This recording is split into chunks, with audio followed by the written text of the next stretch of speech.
Today's guest conversation is with the high school director for the Hunter Pence Baseball Academy in Houston, Texas. He's also the creator and administrator for the very popular Texas High School and Travel Baseball Facebook group. He's Mr. Aaron Cunningham. Here's episode 75 of the Baseball Forward podcast. Mr. Cunningham, hello, sir. How are you? Thanks for having me on. You bet. I'm happy to see your face. Bright and glowing this Monday morning. I'm excited to talk with you. I know we've got a lot in common, and I'll start by saying this, man. A lot of respect for what you're doing with Hunter Pence, obviously. Can't wait to get into that, but also that Facebook group, man. The stuff that you're posting on that Facebook group is superb, and it's such quality information for so many people. And I hope I've watched it just continue to grow. I get messages on it regularly. People reaching out to me, hey, what do you think? I'm like, this is gold. This stuff is amazing. So I want to tip my cap and say, well done, sir, down in Houston, Texas. Glad to talk to you today. Hey, thank you so much, man. And likewise. I think what you're doing with bringing on college coaches and asking them the questions that gives so much great information and feedback to the high school players and their parents. I think we're kind of on the same page there. It's kind of the purpose of my Facebook group is really just, when you're in the baseball world, sometimes you forget not everybody is in that world, and some people never have even played baseball or been through the experience. So, man, knowledge is power. So it's always wonderful to try to spread it and get people kind of in the loop. I agree totally. I want to start with interesting, man. You've got a good baseball background, good resume. I want to start with the Hunter Pence thing because I know Hunter Pence. Obviously, that's a massive name in the game of baseball. You've been there, I think you said 14 years now. So I kind of want to know, like, what do you guys have going on down there? And I know that it's an elite program, and I know you guys are always going and winning stuff. So talk me through a little bit about Hunter Pence and what you guys are doing down there in Houston, and I think out on the West Coast too. Yeah. Hawley Pence holds it down for us out there on the West Coast. But yeah, honestly, we started back, when Hunter was with the Astros, like I said, about 14 years ago. Crazy. I was still finishing up playing ball. So they opened it, and when I got done playing, I kind of joined shortly thereafter. Sean Danielson, Hunter's brother Howie, Ryan Patterson, they all kind of got it going, and really it was initially just like a place to, like a batting cage. I know Hunter was kind of like, man, there's no batting cages anymore. So it started off like that. Then it kind of evolved into player training, and then people were like, man, you guys got to put some teams together, and so it just kind of snowballed and took off from there. And now, all these years later, we've done a decent job of really kind of trying to just do what's best by the player. Obviously nobody's perfect, but we try to do everything we can to kind of help guys get to the next level, whether that's going from youth baseball to high school, or trying to get high school players a chance to get into college. And then every so often some guys getting into the draft. And so, for us, it's really just a player driven organization. We really try to put an emphasis on relationships and culture, and trying to make sure that, any kid that walks through our door, we know who they are. We know their story. We know where they go to school. And I think part of what's helped us with that is not getting too big. We have 2 to 3 teams in every age group. So, you're looking at 40 to 50 players max per graduating class. So it really helps us get to know the kid and help them find the fit that really best serves them and gives them an opportunity to keep playing the game as long as they can. Yeah, man, that's good stuff. And one thing that I really am hyper aware of, obviously being in the baseball world, is I pay attention to the organizations that, just from the outside, objectively speaking, that they develop kids, but they make it a priority of developing, and you can tell through the language, on the internet. You can tell through conversations with people that have been through it. But I have I respect the organizations that put development first. They put the care of the kids, their health. They're not running dudes out there being crazy, and then also they care about the placement, the college placement, and because I think there's an expectation. If I'm a parent and I have a 10 and 11-year-old, and when you're looking into an organization, getting into high school, if these boys want to play college, man, I feel like it's almost, it should be a part of it, like the helping with college recruiting and on the education and the knowledge, and then making the connections for them. But I feel like that's missed with a lot of organizations, not yours. So tell me kind of the importance, like walk me through the stuff that I just said about, you guys, you do develop, it matters, you take care of kids from my objective perspective. And then it matters that, hey, let's make sure that these kids that are walking through our doors, they're taking care of them. We're getting them onto the next level. Yeah, no, 100%. So yeah, in travel ball, it's a little different than school ball. You don't have them every single day, but we do put an emphasis. We have 3 practices a week. One of them is a Win Reality virtual practice they can do at home. Nice. That's a little bit more of a mental approach type work. We get them out on the field and do the stuff on the field, and then we get them into the academy, and that's kind of where we do our bullpens and hit and kind of try to sink our teeth into that. So practicing is huge for us. I mean, I know that not every organization has the ability to do that, whether it's because of a lack of fields or not having an academy, but it is very important for us. And then the college placement side of it, I think it's starting to shift a little to where not everybody is just so like D1 or bust mentality. Yes. I think people are recognizing the value in junior college and Division II, Division III. Yes. So for us, really, there's one, you got to start with some honest conversations about where you think a kid best fits. And sometimes it's hard to know that until they get into their late junior year, senior year. And for most kids, that is the case. And really just trying to help people find a place that's going to work. We have to be honest when we talk to recruiters and scouts, because that's our reputation. Amen. You start telling people things that aren't true, they're never going to listen to you again. And that just affects all the generations to come down the line. That's right. But you try to help find kids, find a place that's going to help them get a degree, help them have a great experience. And then, put them in a place that they're going to be happy, so that when they get there, they're not wanting to say, you know what, I think I'm just going to hang them up and go right. Be a student, which when that happens, that's fine too, but it really comes down to just trying to, the placement side of it is I don't know that we've had a kid have the identical journey as any other. It's so unique. Wow. Because every kid has such a different, profile, whether it be talent, whether it be academics, whether it be financial, whether it be a desire to follow a certain degree path. So really the key is just being able to, for us, stay small enough to where we can get to know a kid well enough to help make that happen. Every kid out there, we're in Texas, so every kid out here wants to go to A&M and Texas and the big dogs, but there's only 34 roster spots at those schools. So it's hard to always get kids to those spots. Right. But there's paths to that, if that is your dream, right. Sure. Whether it be junior college or a smaller school and maybe working your way up. But, it just comes down to just trying to get to know the kids the best you can and trying to have those honest conversations about, this is kind of where your skill set, this is where your academic profile, and this is what your financial profile, degree plan, that kind of stuff all kind of line up, and then you can kind of start to narrow it down from there and try to find a good fit. And you hear it all the time, hey, it's all about a fit, but that's really is very true. Man, that's really good stuff. We're talking with Aaron Cunningham on the Baseball Forward podcast, episode 75 today. That's really good stuff. So let me expand on that, because I think a lot of well-meaning parents, they don't know how to navigate. It's easy to sit here from our perspective, knowing the game, and say,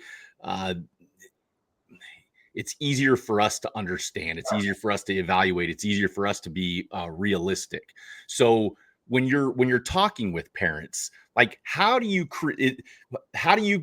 One, what's the advice you have for parents that they're looking for an organization that's going to do the right things the best they can, right? Like you said, nobody is perfect, but how do we pick the organization that we know? Like, what's the language we're looking for? What do the coaches say? What do the directors need to say? Like, what are the green flags that say, yes, my son is in good hands with these guys?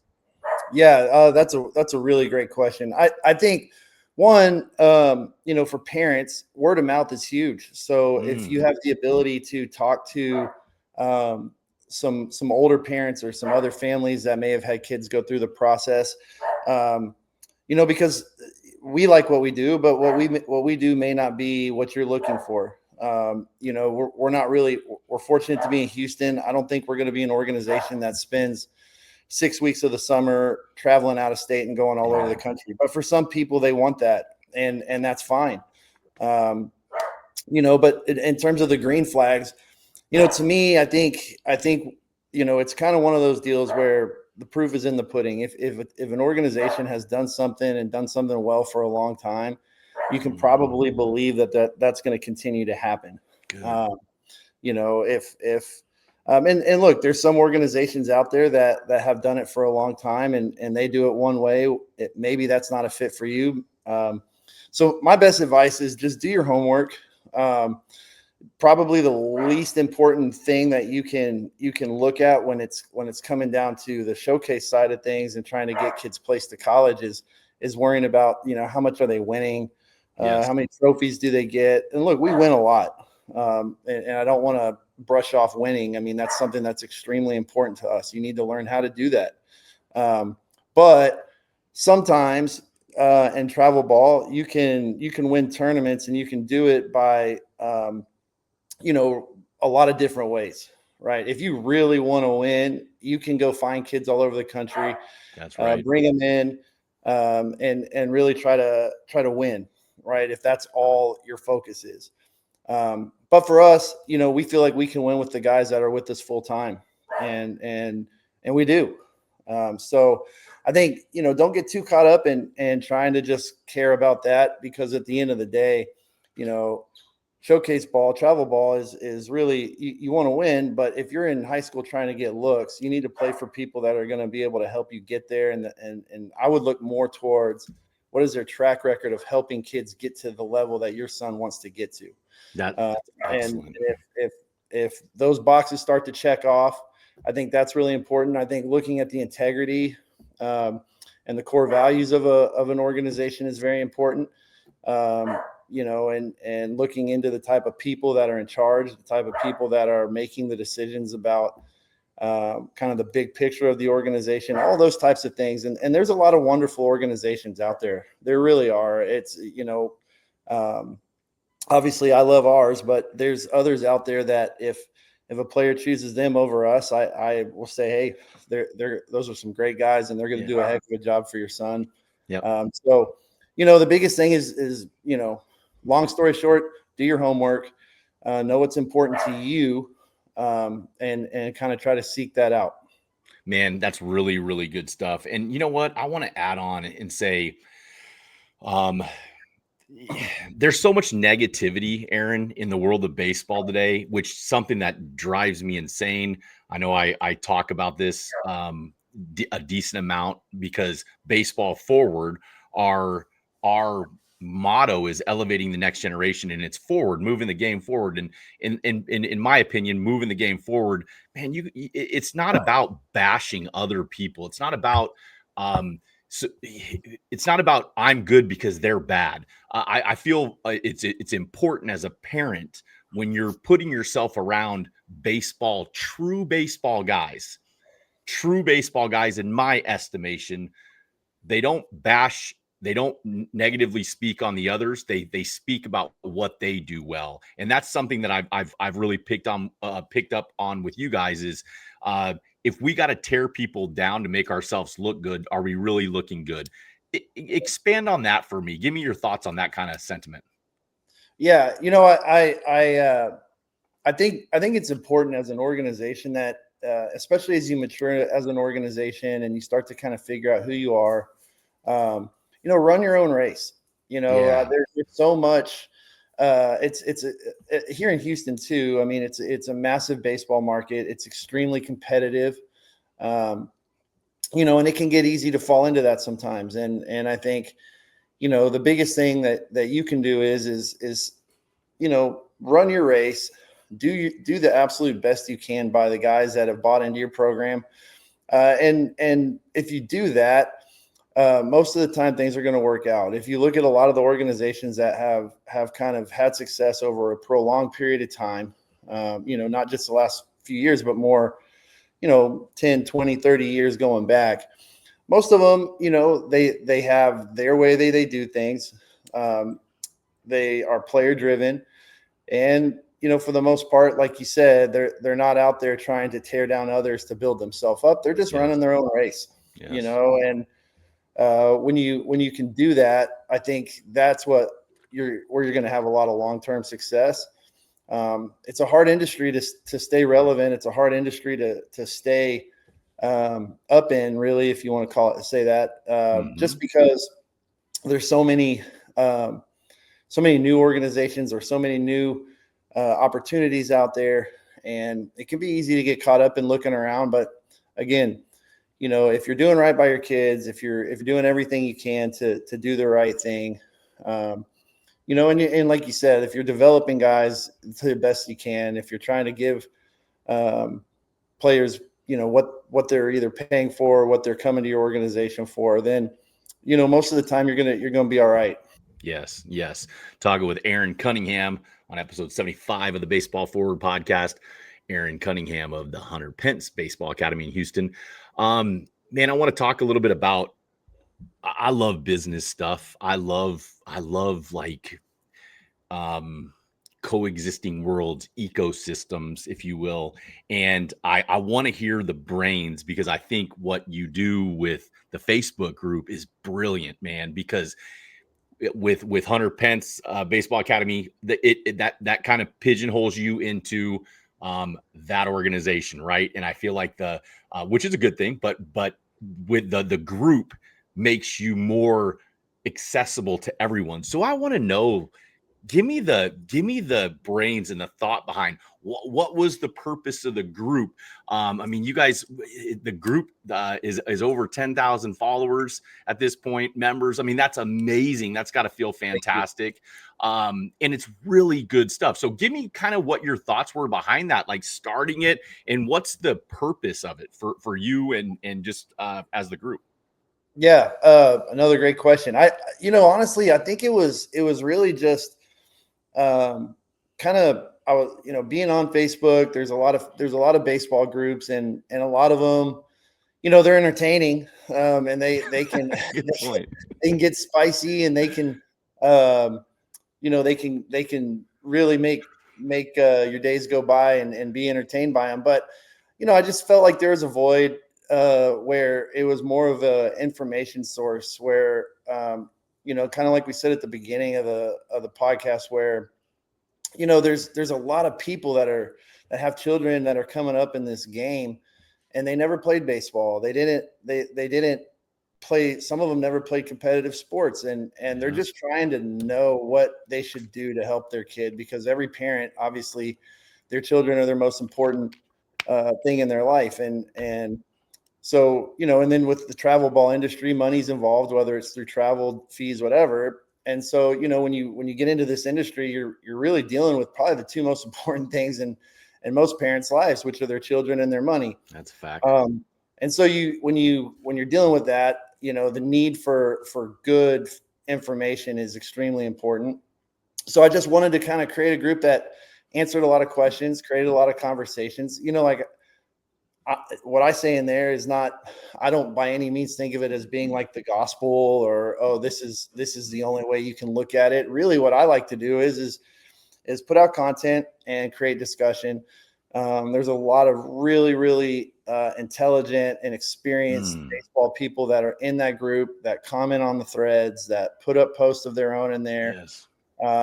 And some of the feedback I get from parents are, hey, I'm in that group. I've never commented one time, but I read literally every single word that's in there. Wow. Because for them, they want to know, and sometimes discussions go back and forth. There's no absolutes in baseball, and so you just want to try to get as much information. You want to try to give as much feedback as you can, so that people can be educated, so that when they are spending their time, their money, and they're dealing with their children who for the most part passionately love baseball, they can make informed decisions, or they can say, oh, you know what, I didn't know that. And I think that helps everybody. And so that was really the purpose. I didn't really intend to start it and it get to where it's at now with over 10,000 followers. And it was really kind of just you know what, like, let's put something out there and just like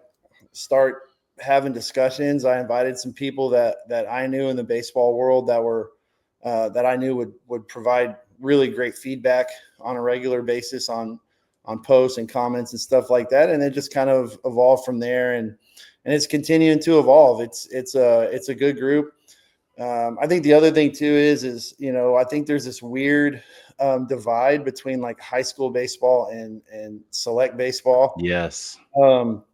I really wanted to kind of bridge that together. And like, I'm as big of a high school baseball fan as anybody you'll ever meet. I think it's one of the most vital pieces to development. I think it's one of the most important things that a player can do. And I think to a certain degree, I think select baseball helps complement high school baseball. For us, a huge part of what we do at Hunter Pence is to get kids ready for high school baseball. We do a lot of winter training to get guys in great shape, get their arms in a stable and safe place so that they can be great for their high school teams. We don't step on the high school toes whatsoever. We never do a single high school activity at HP if it is going to get in the way of their actual high school baseball team. Love that. And so for us, I wanted to kind of bridge that gap. I don't know where that started. I think it's kind of just one of those weird little rivalry things where it's like, oh, high school or select, they should complement one another. I agree. They should help to support one another. Yes. And we make that important at HP, make relationships with our high school coaches here in the Houston area. Do our best to communicate with coaches about what's going on with their guys, what they want. Hey, this kid, I don't need him to throw the pitch this much or whatever. Good deal. We're not gonna step on those toes. And so I think it was that too. And so we cover high school baseball during high school baseball. We talk travel baseball during travel ball time. And, and then the recruiting stuff, the development stuff, we try to constantly always be talking about that, because I think, there's just some discussions, and some of the discussions have been going on forever, but there's sometimes fresh ideas on them. There's sometimes a need to kind of go back and talk about, things like arm health or development-based training, stuff like that maybe has been talked about forever, but I don't think that discussion should go away because it's very important. So Amen. That's kind of in a nutshell, kind of the genesis of it. And then like, it's just kind of taken off, and, I'm proud of what goes on in there, because, most of the time the conversations are civil. You don't have a lot of people, I've seen some Facebook groups where, man, it gets out of control. Same here. Do as much as I can to keep it to where, hey, man, if we're not agreeing, that's cool. Let's go back and forth, but let's go back and forth in a productive way. And I think that's extremely healthy, because like I said, there's no absolutes. So if you've got an informed opinion, or even if you don't, and you want to interject into a conversation, like, more than welcome to. Like, this isn't a place where, it's like, oh, you're just you've never coached or something. If you're a parent and you have an opinion, please speak up. As long as you keep it classy, you're gonna have a chance to interject or be a part of any conversation with anybody in the group. Well, I'll have Mr. Aaron Cunningham of Texas High School and Travel Baseball Facebook group. I highly recommend anybody listening to this Baseball Forward podcast go follow. I think you have to join, but Texas High School and Travel Baseball Facebook group is phenomenal. And I'll have that man, I love this game. I love this game, and I love reading about it, and I love opinions, and I love learning, and I love you're a day. I get a daily dose of Aaron Cunningham's post on this group, and I read them. I don't comment the majority of the time, but I read it and I think about it, and it makes me think about the game, and it kind of gets my baseball brain going for the day. So kudos to you for the regular post, my friend. Talking with Aaron Cunningham on the Baseball Forward podcast today. Aaron, I want to get into like you. It's obvious. It's obvious why the Facebook group is popular. It's obvious why Hunter Pence is probably is wildly successful because of the people that they have running the show. You, man, and probably I don't know if anybody ever asked you this, but I want to know why do you love the game so much? Where's this come from? Like what your energy and your passion for coaching in the game of baseball? Who is that? Yeah. Where's that come from, man? Man, honestly, so a lot of people may not know this. When I was a kid, my dad was in the oil and gas field. I grew up and started playing baseball in Singapore. Oh, wow. And so my introduction to baseball was over in the Far East. And wow, their energy for baseball over there matches ours, if not exceeds it. I mean, they're just they're so training oriented. I mean, I played on a T-ball team that practiced every single day. We practice every single day. That's awesome. Not once a week or whatever. I mean, you had to be committed. I mean, and then when I was 8 or 9 years old, we moved back to the U.S. and I joined a little league, and it was kind of funny how far ahead I was just because we practiced every single day. Let's go. Literally every single day. And so I came over, and the coaches were like, "Oh my gosh, like you're so far ahead, and how are your skills like this?" I'm like, I don't know. I was behind over there. Like I was just a guy. Really. But they, and so it kind of that kick started it. My grandfather was a huge baseball guy. He, I'd go stay with him over in the Austin area when we moved back, and we just sit out in the backyard and, hit and throw and just, and then growing up watching, I'm an Astros fan, but, watching the Cubbies on TV with my grandmother all the time on WGN. And so that was kind of what got me going, and then, it was one of those things where you just fall in love with it, and it kind of just went from there. I was blessed to play, in a really good high school baseball program for Mike McGilvery and Ron Eastman at the Woodlands. And so being able to be in a really competitive high school that was, competing for state championships, winning state championships, kind of lit my fire underneath me and really kind of drove me to want to do it as long as I could. And then obviously, my parents were incredible, extremely supportive to this day, wonderful people that just kind of drove me and allowed me to play and so I was able to play junior college and Division I baseball, and then bounced around to some spring training camps and ended up playing about 5 or 6 years of pro ball and indie ball and that's where I met some of the guys that kind of brought me into Hunter Pence. And then when I got done playing, Sean Danielson, one of the owners over at HP, he and I kind of had trained and done lessons and stuff like that at another place during the off season a couple of years. And I got done playing and he hit me up. I was like, hey, we need a pitching guy. And so went over to HP. Honestly, didn't really think I was going to do it forever. I kind of was like, all right, what line of work am I going to go in now that the arm doesn't work anymore? And then just fell in love with coaching. It's just a whole different side of the sport. It's like, it's a whole different level of gratitude, like playing is so competitive and fun. And, but coaching, there's just this different level of gratitude when you can see a kid gain that self-confidence through self-improvement, and then as we kind of progressed at HP, started taking on teams, and then all of a sudden kids are getting college scholarships, you almost just feel like, man, this is a calling, Yes. and it ended up just being something that I was like, man, I know that this is what I'm supposed to be doing. Wow. And like I feel that deep down. My wife is the best and just an incredible person, and she, supports me doing this and really, because there's a lot of time away from home. Yep. As a player, it's so kind of, I don't know if selfish is the right word, but you're just so in it as an individual and trying to help a team, also trying to maybe get to the big leagues or something. But as a coach, it's a lot of sacrifice. Yep.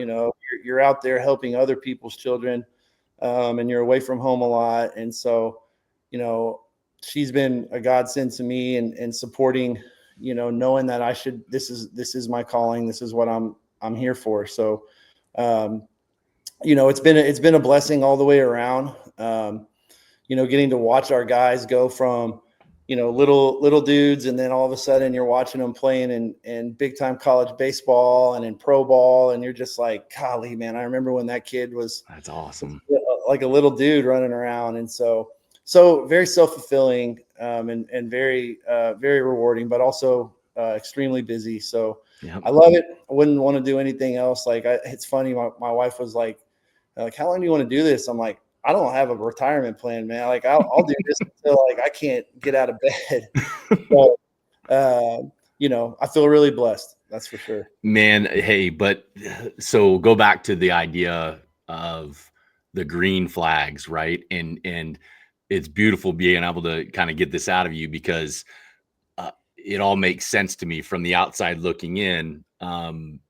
You want your sons, you want your daughters, you want your kids to be around people that have a passion for what your kids are trying to get passionate about. And when they can flip that switch and turn that passion on, and it becomes a love, when you have, like, you're on the mission, you're on a baseball mission, it's obvious that you love the game. It's obvious that you care very much about the kids. So when I say green flags, I'm like, man, you want kids around that type of stuff. And I think it's important that that parents pay attention to that. It's not necessarily about, oh, he was a big leaguer, or oh, he played this many. That stuff all matters. I get it, like the resume and stuff. But more importantly, put your sons around men that have a passion for the game. Because I always say this, man, with a passion for the game, you've experienced the highs, you've experienced the lows, and you're still madly in love with the game. That takes a lot. It takes a lot. And I kind of feel the same way for myself, talking with Aaron Cunningham on the Baseball Forward podcast. So when you look back at, when you look at where you're at right now, you know what? No, I'm gonna go to this. I'm gonna go to this before I get all philosophical.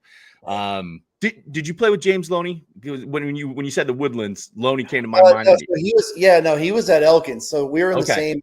We're the exact same age. We squared off with him. Yep. His high school, his junior and senior year, that's probably one of those 2 years of Elkins high school, probably one of the best Texas high school baseball teams ever. I mean, really? I don't know that they ever lost. I mean, I'm not talking about lost everyone. I don't know that they lost ever in a couple year span. I mean, and they put multiple big leaguers, tons of D1 guys, tons of guys that played in the minor leagues, just insane. Yeah. So no, and then he was travel ball wise. I played for some teams up here on the northern side of Houston, Phil Cross and Ty Caruso, Vinny Sinisi, those guys with like the Wildcats kind of turned into the Heat, and I kind of played with them. Loney was on the south side with the Columbia Angels. And so we locked horns a lot. Never played with him, but I mean, he was, what's crazy is that, he ended up being a big leaguer as a first baseman hitter. In high school, everybody thought he was getting drafted as a pitcher. Oh, yeah. I mean, unbelievable on the mound, like 6'6" lefty, 89, 93, 94, just carved people up. I mean, nobody could touch him. So when he went in the first round out of high school, everybody's like, oh, yeah, like he's going as a pitcher. And then it's like he's hitting 300 in the big leagues. Like, God, dog. Yeah. Talent for sure. He was the first rounder in my draft class, and we were friends for a brief period of time. And I always remember we would talk about, he would be like talking about Houston. I'm like, man, nobody gives a rip about Houston. Like, But when you said the Woodlands, I was like, yeah, that's where Loney was from. Yeah. But no, that's so cool. And it's like baseball is such a small world. It is. You know, and everybody kind of is connected at some point. That somebody knows somebody, so knows somebody. And I love that about the game. Go to Austin. I'm curious. Just another question. You said you went you saw you went and hung out with your grandparents in Austin, and you grew up. What part of Austin? Because I lived. My father got his PhD at UT in 87, 88, 89, and I'm like, I wonder if, because I graduated class of 98. What part of Austin were you in? So they're in Lexington. Okay. So about 25 minutes, 30 minutes outside of Austin. Yeah. But yeah, same. I mean, I'm a huge Longhorn football fan because I grew up there, went to the games a ton as a kid. You know, so yeah, that it was in Lexington, and they had a kind of a huge backyard. I drove by it a few years ago on my way over to Austin one time, and I was like, golly, that thing seems so much bigger when I was a kid. But you know, just sat out in the backyard, me, my younger brother, you know, my grandpa, my dad, my cousins, and we just played football until you couldn't anymore. And just did it and played football. I mean, just did it all back there. And so, yeah, Lexington will always be a special place to me for sure. I love hearing about it. Hey, let's talk recruiting, because man, you know a lot about it. You're dialed in, you're well connected, and I want to just let's start with this. If you were gonna give a 1-minute speech to parents, to kids, about college recruiting and the landscape that we're in right now, what points would you want to get across, and what would you think that they needed to know about college recruiting at this stage of the game? Yeah, that's a wonderful question. I think, one, you have to understand the climate we're in the transfer portal era. The high school player has been devalued, and there's no way to say that other than that. With the access to the transfer portal, the Division I levels, and even some of the other levels, people think it's just a Division I thing. It's not.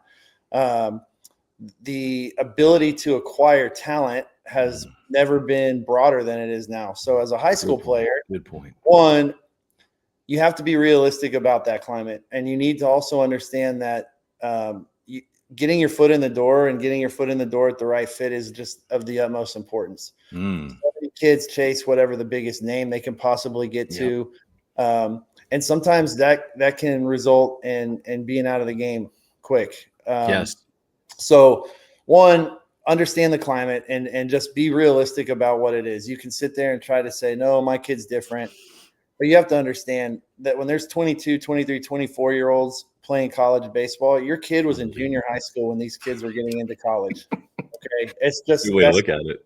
You know, and so think about it that way. Think about when some of these kids that your kid would go in and be competing with, when your kid was playing 14U 8th grade baseball, this guy was already in a college weight room playing college baseball. Crazy. That's a gigantic gap to fill, right? Not just from a talent and on-field perspective, but from maturity, from strength, from baseball IQ, from being comfortable, from being able to be comfortable taking care of yourself, living on your own, and all the responsibilities that come with college on top of the athletics. Your kid is up against that. That is a very difficult thing to beat out. Experience is the greatest teacher, and when you don't have it, you're at a disadvantage to those that do.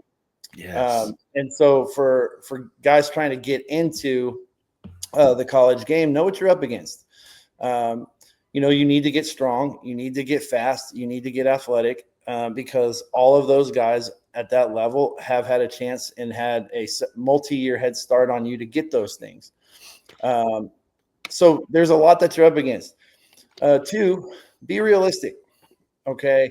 If you don't know how your kid stacks up against college baseball, then go watch it. Yes. Right.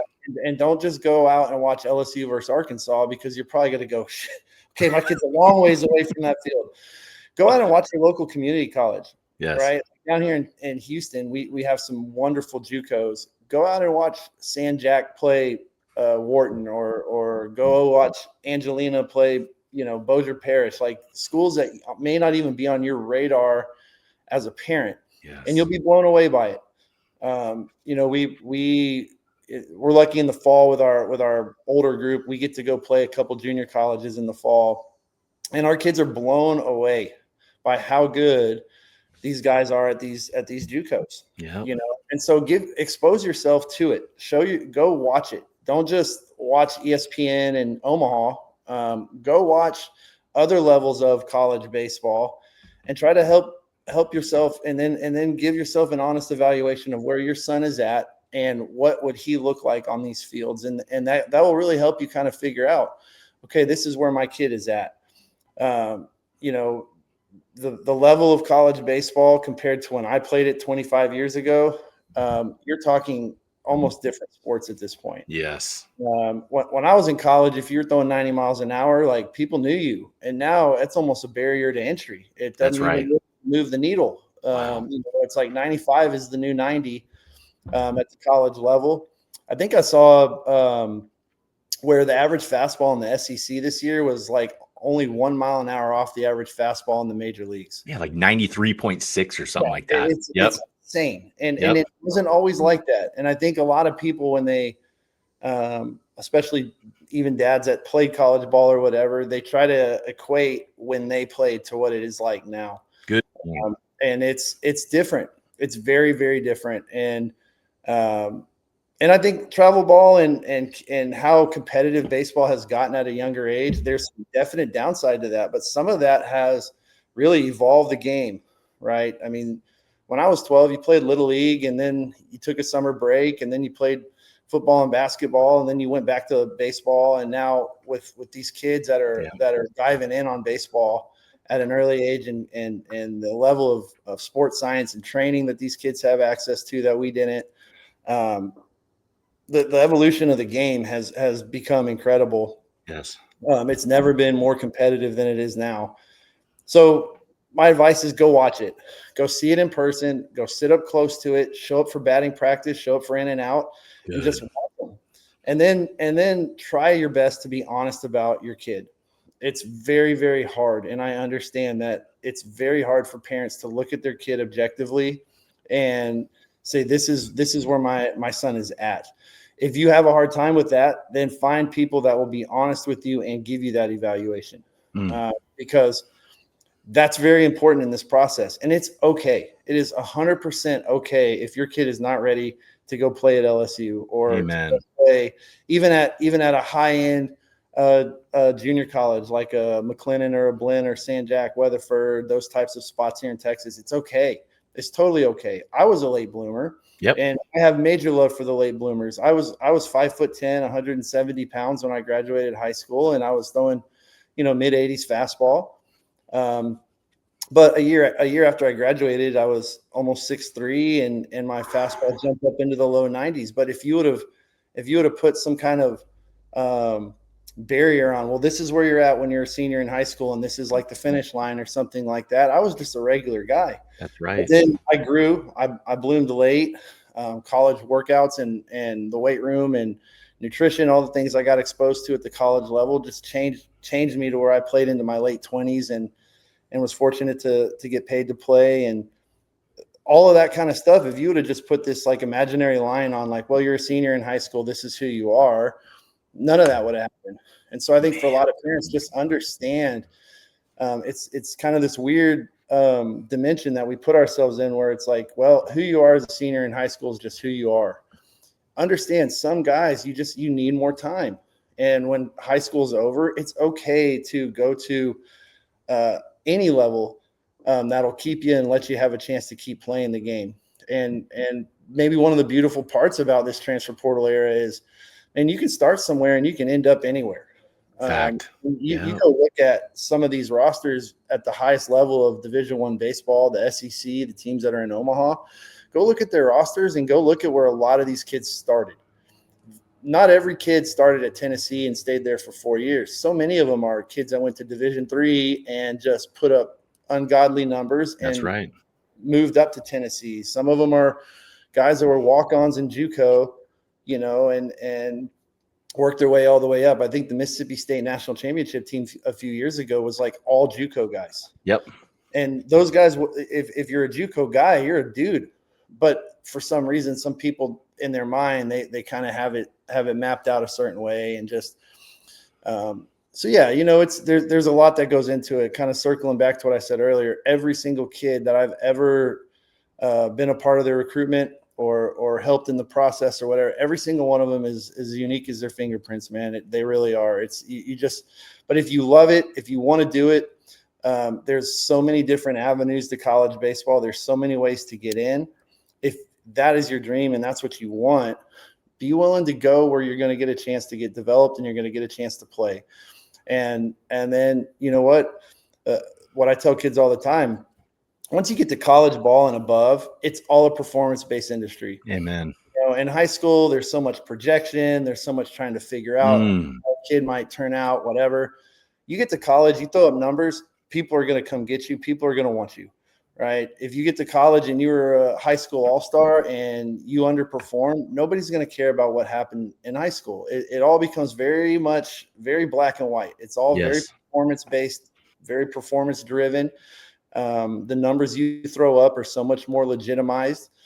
And so if you get there, man, get your foot in the door and go ball out, and you can end up at some pretty incredible places. We've had a lot of kids over the years for us start at a lower level and end up playing high level division baseball. And some of them are playing playing professionally right now. So, if you want it bad enough, don't worry about necessarily where you might have to go out of high school. If you want it bad enough and you're willing to put in the work, believe in yourself and do it.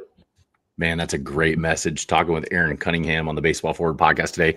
A few more five more minutes or so, Aaron. And I want to say this: like whenever I deal with recruiting or just goal setting in general, like I think I'm a big believer in reverse engineering. Like it's setting the end destination. You got to be realistic with it. But for any kid out there listening to this, it's not Aaron Cunningham's job or my job to tell you that you can't do something. It's our job to tell you, hey, if this is what the goal is, hey, Ross, you want to be a big leaguer? Okay. Well, this is based on the snapshot of where you're at right now. This is probably the realistic route you need to take. And I think so many guys, they lose sight of what their goals are, or they don't even have a goal, that it's never attainable because they rush the result. Getting to the Division I level, they're rushing the result. If you get to the Division I level at this stage, there's a good chance you're a professional baseball player too, or that you'll have opportunities. So slow down, pump the brakes, put your end destination, and understand it's going to be a process. I want to ask you, Aaron Cunningham, as you look back, because you've coached for a long time now, and I think it's important, baseball forward, elevating the next generation, not just ball players, but also coaches. And I know that's something that my partners are so passionate about, Coach Schwanke and Coach Ward, making sure that the coaches coming up are properly equipped and they're doing the best they can for the kids. So when I ask you, hey, give me some advice for young coaches getting started and wanting to make an impact, what advice would you have for those guys? Yeah. One, be accountable, hold your players accountable, understand that this is a very hard sport. The best players in the world struggle. I was talking to a buddy about it the other day. He was like, man, Jose Altuve, this guy, he's just terrible right now. And I'm like, yeah, baseball's hard. Yeah, that's a Hall of Fame baseball player right there that has won World Series, and he looks like he's lost. So listen, it's really, really hard. Have empathy for your players. Understand that you're very rarely going to coach a kid that doesn't go through some struggle. And if at an early age they don't, as they age, they eventually will. So have empathy for your guys. That doesn't mean you can't coach them tough and you can't give them, some hard coaching or whatever. But at the same time, have empathy and understand that this sport is very difficult. It's a game of failure, as most people understand. So understand sometimes that failure is going to look bad. Yes. Two, make sure that, when you go out to the ballpark, you're consistent. Consistency in coaching is hard. It's easy to say to do it. It's a lot harder to play it out. Be consistent. You know, be consistent with your guys, be consistent with your message, be consistent with your expectations, be consistent with how you go about what you do in your everyday life. It's something that players can really pick up on and understand, and then also understand that 99.9% of the kids that you coach are not going to make it to the major leagues. And a lot of the stuff that sports teaches kids transcends a baseball game. Make sure that you're connecting with your guys, create relationships, help them understand the bigger picture in sports in general, which is life. You know, baseball teaches so many things. It teaches you how to be a part of a team, how to deal with teammates that you may not vibe very well with. It teaches you how to deal with failure in front of your peers, failure in front of crowds. It teaches you how to deal with success, right? It teaches you how to deal with so many little elements of life.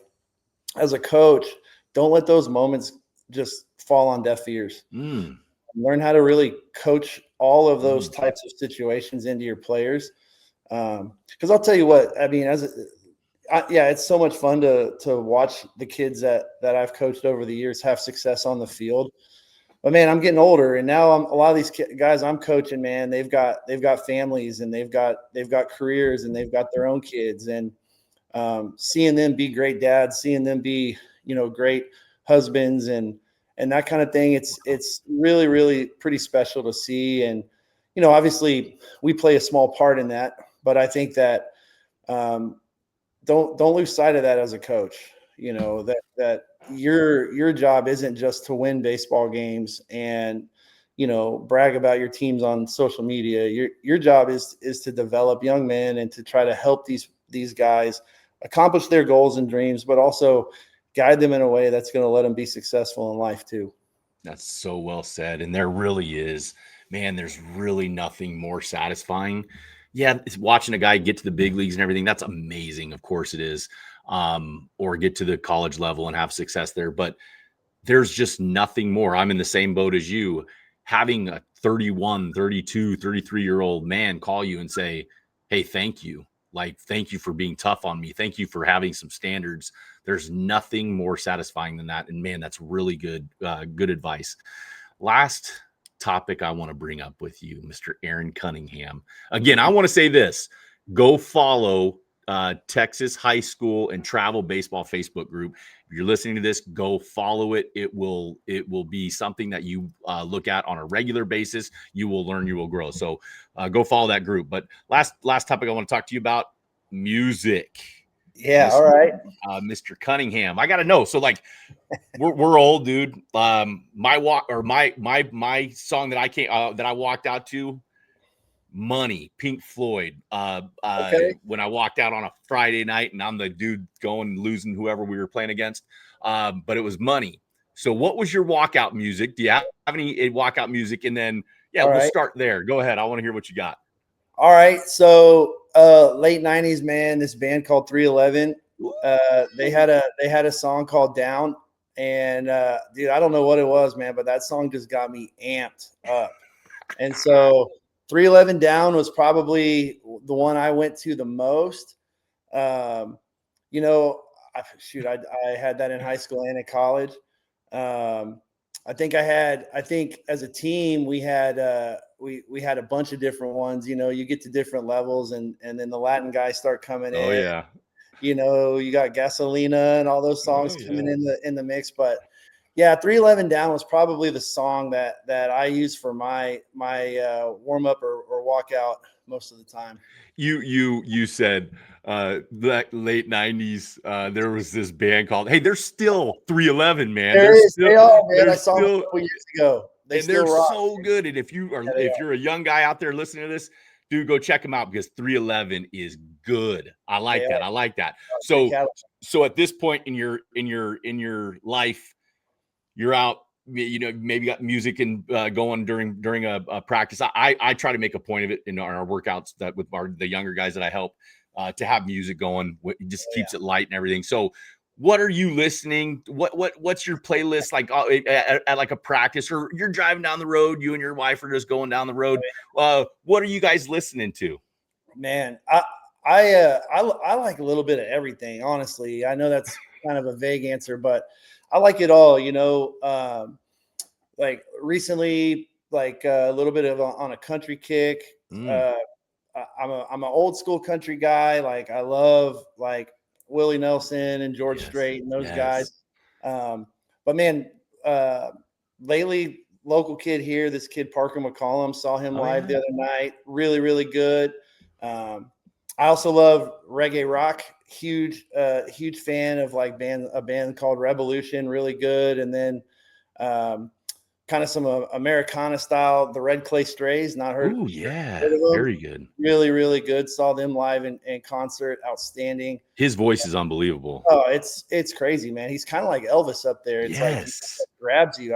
It's like it's unbelievable. And then and then like the Revivalist band out of New Orleans, that's kind of got that New Orleans jazz rock, just good vibe to them. And then I mean I can get down on like Metallica, that kind of stuff too from that generation. But at practice and stuff, man, it's funny because the kids, they say, give me the aux, let me play the music. And some of the stuff they play, man, I don't know what I'm hearing totally. Like I'm down for it, and some of it I like. But I try to educate them, if the kids like some rap music, man, I try to get them to hear some Dr. Dre and some Snoop Dogg and Ice Cube and those guys. And then country wise, we got a lot of kids that like the new age country. So then I try to kind of say, well, hey, have you ever listened to George Strait or Garth Brooks or Waylon Jennings? And then the other day I had some classic oldies on, when Brian Wilson passed away. Ooh. Like, hey man, have you kids ever heard of the Beach Boys? And what? So then, I'm like, all right, you know what? We're gonna go back and we're gonna throw some 60s on. And so then we started jamming some of that stuff, which I mean, so I like it all, man. I really do. I mean, you can put even like the techno stuff on and I can bob my head to it. So man, whatever it is as long as it's got a good vibe to it, man, I'm usually down with it. Let's go, man. Hey, that was fantastic because I say yes to all of that stuff, even the techno. Like, I think it's some of my past moments where it was good rolling down in Miami, listening to techno in the early 2000s, whatever that was. Hey, man, Aaron Cunningham, what a great conversation. I'll say this. I want you to take us out, and then I'll wrap it up. But keep doing what you're doing. It's obvious. I've wanted to connect with you for a while now. I'm a big fan of what you're doing, a big fan of what Hunter Pence Baseball Academy is doing, big fan of the Facebook group. And man, I just appreciate your time. So we got to do this again sometime. Okay. Yeah. Thank you, Ross. And I just want to give you a lot of credit. I think what you're doing and being able to get some of these big time college coaches and pro guys on your podcast to tell people what's important. It's just, it couldn't be more valuable to the people that need that information. And so just keep spreading the good word, man. I'm a massive fan. I listen to all of them, and just please keep going because there's going to be new generations of people with the same questions. Awesome, dude. Hey, I will. And thank you very much for that. Aaron Cunningham, episode 75 of the Baseball Forward podcast. See you guys soon.